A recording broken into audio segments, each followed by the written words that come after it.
Hi, I'm Bilal from Agile, and we are really happy to announce another exciting update, which is merge tags or dynamic fields for contracts, contract templates, proposals, and proposal templates. You can now use merge tags to automatically fill the data of your clients in contracts, contract templates, or in proposals. So this is how you use merge tags in Agile. When you are creating a contract, you can click on this merge tags button and it will give you the list of available merge tags. You can simply copy and paste it in the contract uh, contract details. So let's say I'm writing. So when you download the contract, or when the client views the contract online, it will automatically be replaced by client names, and other merge tags will be replaced by their respective values. So this was in contracts.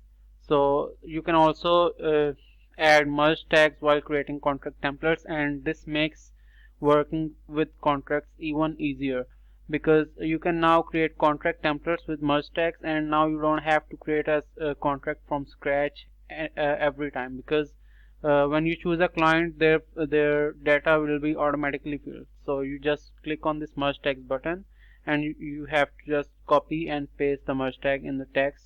You can even do some styling on it, like bold it. So this is how you use it in contract templates. The same goes with proposals. Like, let's say I want to uh, replace with this with a merge tag, so I can copy and paste it here. So this will be replaced by client's name when the proposal is viewed online, or when it is downloaded as a PDF.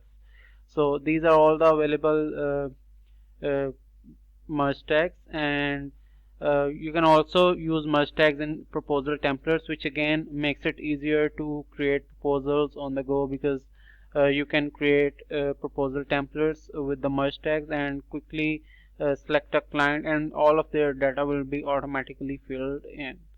So I hope you like this update, and we are working on many other updates as well, and they'll be made live soon.